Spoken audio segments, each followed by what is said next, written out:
Watumishi wa Bwana, Bwana Yesu asifiwe. Na wasalimu tena katika jina la Yesu Kristo. Naamini ya kwamba siku ya leo ya Jumapili tumeamka wote salama na tunaendesha ibada tukiwa salama.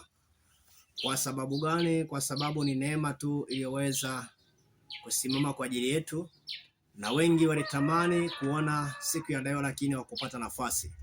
Basi sisi ambao tayari tumeshafika kanisani, hebu tumshukuru Mungu hata kwa dakika moja. Baba, ninakushukuru maana ni mwema. Asante Bwana kwa ajili ya wakati kama huu na majira kama haya.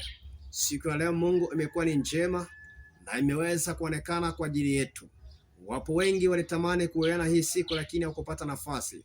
Lakini sisi makuhani wako na watumishi wako wote ambao tumekuja katika ibada katika nyumba yako ili tukuabudu na tukutumikie.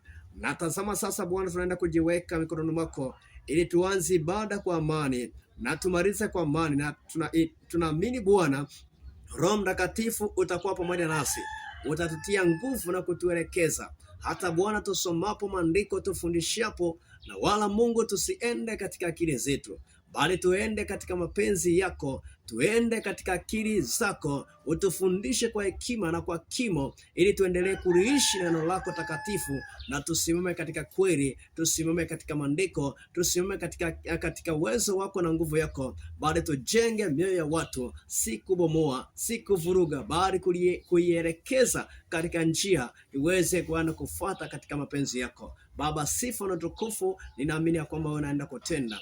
Katika jina la Yesu Kristo tumeomba na kuamini. Amen. Basi nikushirikishe katika kitabu cha Ezekieli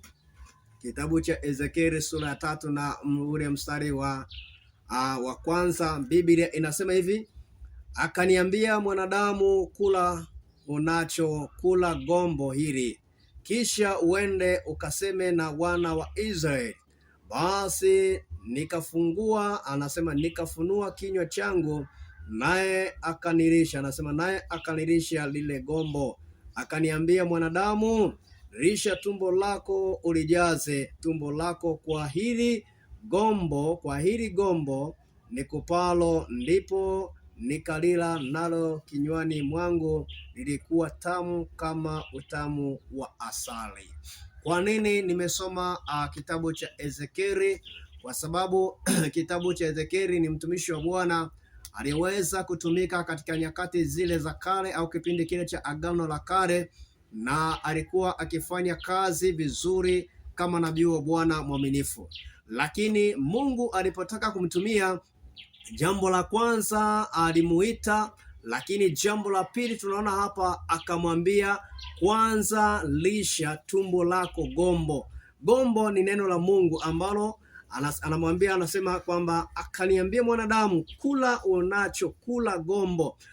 Maana yake kwamba ale kwanza kile anachokiona mbele yake, kile ambacho anachokiangalia mbele yake.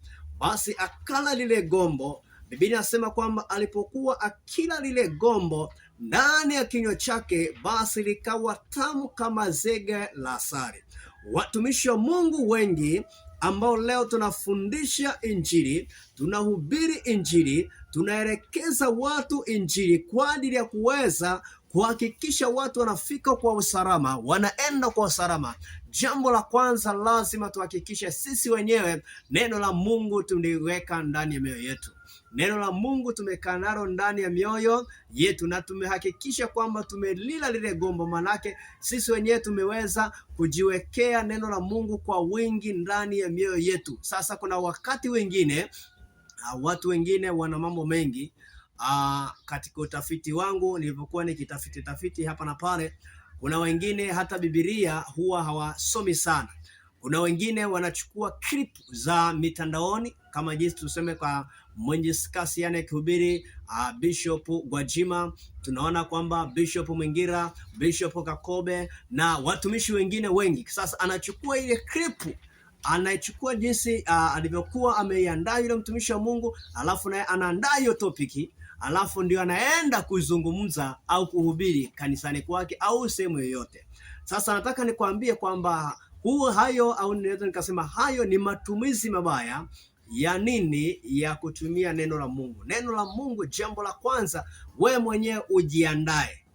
Ukishajiandaa na ukamshirikisha Mungu katika ule ujumbe, basi hata utapoenda kurisha watu wengine, watasikia ujumbe huo ni mzuri, watasikia neno hilo ni zuri, watasikia kile ulichokiandaa kiko vizuri na kitawafungulia mioyo yao. Sasa nataka nikwambie, ni vizuri we mwenyewe kwanza ukajiandaa vizuri katika kurisha siku ya leo ya Jumapili, siku ya Jumatano au siku yoyote ambayo nataka kwenda kuhutubia. Sasa mtumishi wa Mungu Ezekia, jambo la kwanza, Mungu kabla hajamtuma katika wana wa Israeli, katika mji wa Israeli, moja alimuandaa kwanza, akala gombo, akalilisha nini? Tumbo lake, akajiandaa vizuri, akahakikisha ameshiba.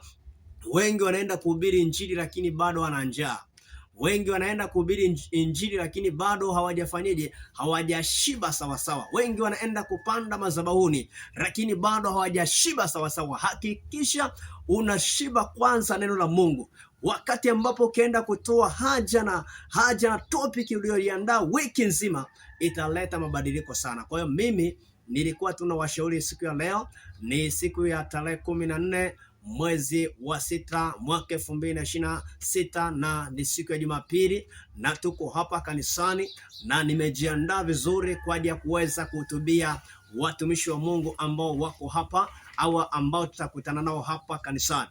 Naamini ya kwamba kila moja atapokea kadiri jinsi Mungu alivyonipa ujumbe wiki nzima, na nimeuandaa na nimeweza kuweka moyoni. Maana yake kwamba nikiweka moyoni mwangu mimi, kama jinsi Paulo anasema, nalihubiri katika roho, na maana yake kwamba hubiri moyo kwa moyo. Unapoweka neno la Mungu moyoni, unapolihubiri kutoka moyoni, linatoka linaingia wale watu katika mioyo yao. Hilo neno likiwaingia katika mioyo yao, wale watu wako tayari kubadilika. Wale watu wako tayari kuacha maovu wakatenda mema. Wale watu wako tayari kuacha vitu ambavyo vilikuwa vinawasumbua wakafanya vitu vilivyoko sawasawa. Kwa hiyo huo ni ushauri wa kwamba sasa tuhakikishe tunalisha gombo, tunafundisha watu gombo, tunawaelekeza watu katika njia ziwapasayo kuwaelekeza. Kwa hiyo mimi nataka nikwambie kwamba Mungu awabariki sana watumishi wa Bwana